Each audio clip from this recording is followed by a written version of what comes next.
వే gold trusted gold buyers మీరు తాకట్టు పెట్టిన బంగారాన్ని విడిపించి ఈ రోజు ఉన్న మార్కెట్ ధరకు కొనబడను.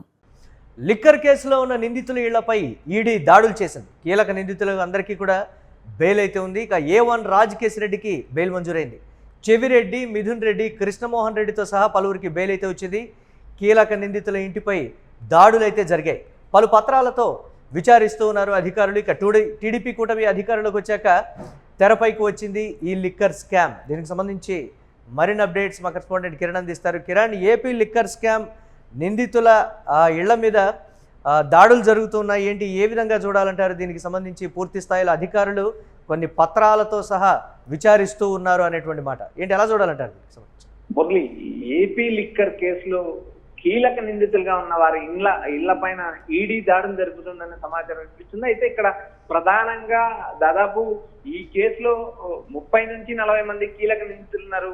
వారిలో ఎవరెవరి ఇంటి మీద దాడులు జరుగుతుంది మరి కొద్దిసేపట్లో మనకు సమాచారం రానున్నది. కానీ ఇక్కడ ప్రధానంగా ఈ కేసులో రాజకేశిరెడ్డి A1 ముద్దాయిగా ఉన్నారు.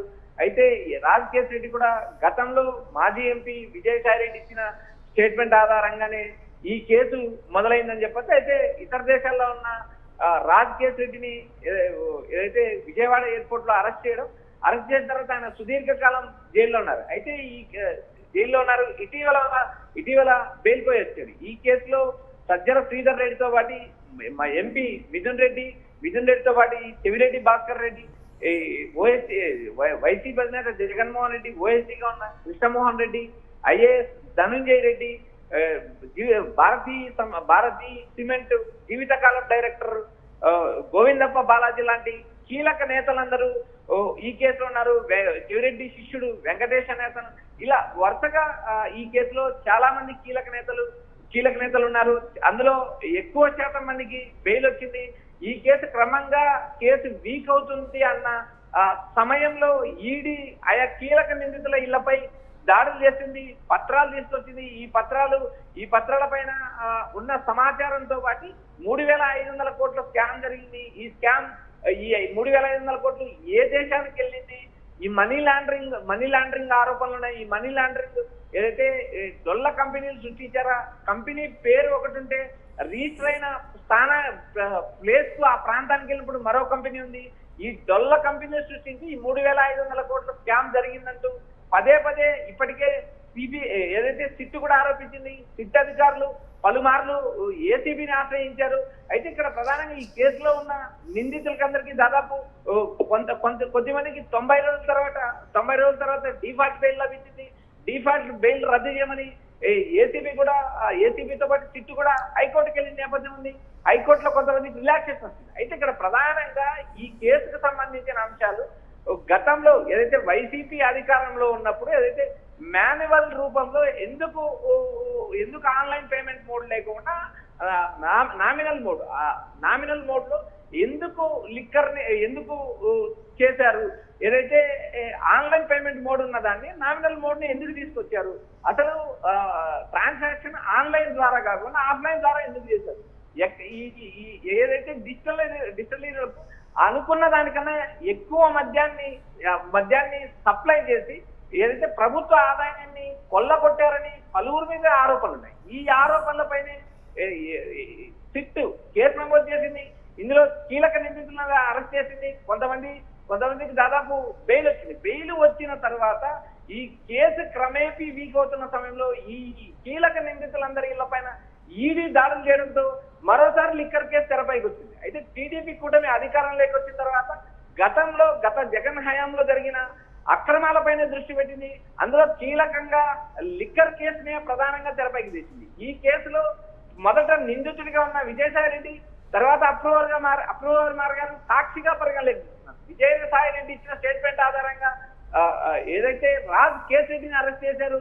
రాజకేశిరెడ్డి సుదీర్ఘకాలం దాదాపు జైలు ఉన్నారు. ఇటీవల గత నెలలో మాత్రమే రాజకేశిరెడ్డికి బెయిల్ వచ్చింది.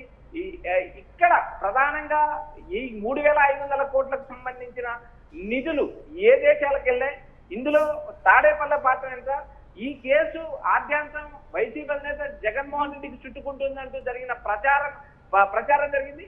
అయితే ఈ ప్రచారం జరుగుతున్న సమయంలోనే దాదాపు కీలకంగా ఉన్న వారందరికీ బెయిల్ రావడం, ఈ బెయిల్ వచ్చిన తర్వాత కీలక నిందితుల ఇళ్లపై ఈడీ తీసుకొని వచ్చి వారిని విచారించడం కూడా ఇప్పుడు సంచలనం రేపుతుంది మురళి.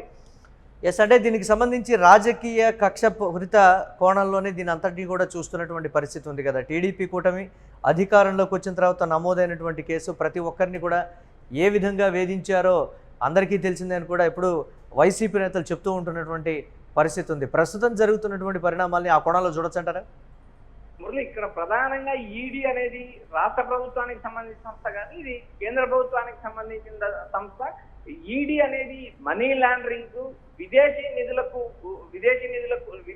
విదేశాలకు నిధులు డైవర్ట్ చేయడం లాంటి అంశాలపైన ఎన్ఫోర్స్మెంట్ డైరెక్టరేట్ అయిన ఈడీ దర్యాప్తు చేసింది. ఇక్కడ ఈ కేసులో ప్రధానంగా 3,500 కోట్ల కుంభకోణం జరిగిందని సిట్ ఆరోపిస్తుంది. పలుమార్లు సిట్ ఈ విషయాన్ని ఏదైతే ఏసీబీకే కాకుండా హైకోర్టు న్యాయస్థానం చేసింది. అయితే ఎంతకాలం ఈ కేసును విచారిస్తారు? ఇప్పటికీ దాదాపు 2025 నుంచి ఈ కేసు మొదలైంది. ఇప్పటికీ కూడా ఈ కేసు కంప్లీట్ ఎందుకు కాలేదు?